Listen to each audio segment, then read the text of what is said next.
I want to talk about something else I think is very important. You've heard me talk a lot about medical marijuana over the past few years, the potential benefits of it, and also the obstacles to doing more research.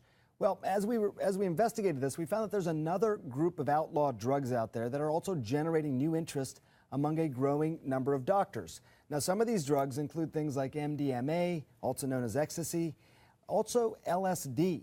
Take a look. Do you find any difference between one half of your body as opposed to the other half? Well, I have a sort of a wavering tendency. I don't know which half is trying to get into the other half. Almost from the day of its discovery, psychiatrists have been fascinated by the properties of LSD and similar drugs, often called psychedelics. It means mind manifesting. Here is a group of normal soldiers responding correctly to a series of routine drill commands. After receiving a small dose of LSD, they're confused and undisciplined. Some so-called research didn't deserve the name. It was totally irresponsible, like the U.S. military's efforts in the 1950s. They tested LSD as a potential weapon. But the interest in these drugs didn't stay in the lab, and they trickled onto the black market and were soon outlawed.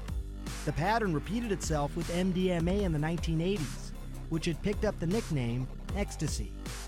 Therapists tried it with patients. Millions tried it on their own. And in 1985, it was banned under federal law. MDMA, like MDA, would cause permanent or long-term brain damage in users. But over the last decade, a small band of researchers wrangled permission to try again, this time giving MDMA during therapy sessions with patients who were suffering post-traumatic stress. I'm just going, wow, I can't believe I had this in my head. I can't believe it's in me. It's not that people just had a blissed out experience, felt great about the world, and they were cured. But a lot of the time it was revisiting the trauma. It was painful, difficult experience, but the MDMA seemed to make it possible for them to do it effectively. Dr. Mithoefer has treated nearly 50 patients in his studies, and he's currently working with veterans as well. We're going to talk about that. The medical world is taking note of this, and now there's a growing body of research on psychedelic drugs, and not just MDMA. There's a fascinating story behind this, and a lot of it can be traced back to a small group of, I would say, unlikely characters. One of them is here with me now, Rick Doblin. He runs the Multidisciplinary Association for Psychedelic Research. Also here is Tom Schroeder, who lays it all out in this great book. It's called Acid Test. Welcome to both of you for joining me. Yeah, thank you. Thank you, Sanjay. Rick, you know, it's interesting, and I read the book. It's a terrific book. We'll talk about that. MDMA with post-traumatic stress, like we just saw, what do you think is happening there?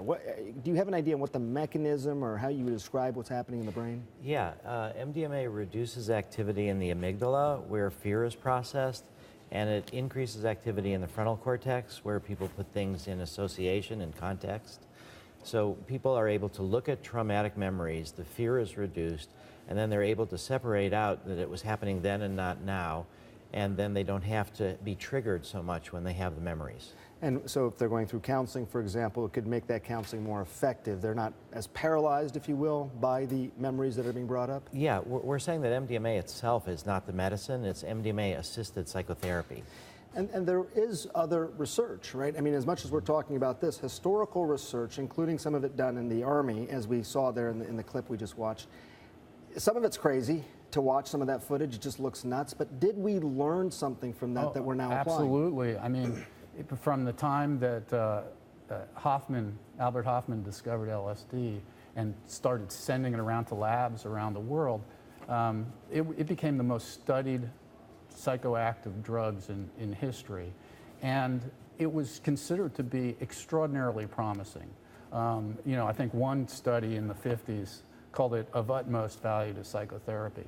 And thousands of people were treated this way, and they were getting astoundingly great results. And then the cultural thing happened in the 60s, where it got out into the, and became a drug of abuse. And not only that, but there was something about the nature of the psychedelic experience that really scared Western rationalist culture. And there was a tremendous overreaction and a stigma attached to that drug. You know, Nixon famously called Tim Leary the most dangerous man in America. And that was ludicrous, of course.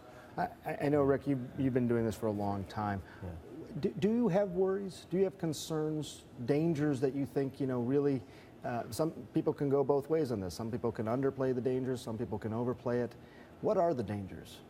Well, there's a different set of dangers when this is used in clinical research setting than when people use these drugs in non-medical recreational settings. But in the clinical settings, the dangers are mostly psychological. They're not physiological. We are able to screen people that have heart problems. We're able to administer pure drugs with adequate fluids, and people are resting. So we've not really found any physiological dangers from administering MDMA or LSD, or other people have administered psilocybin in clinical settings. It's more psychological, managing the fact that people's unconscious emerges, particularly people who've been traumatized.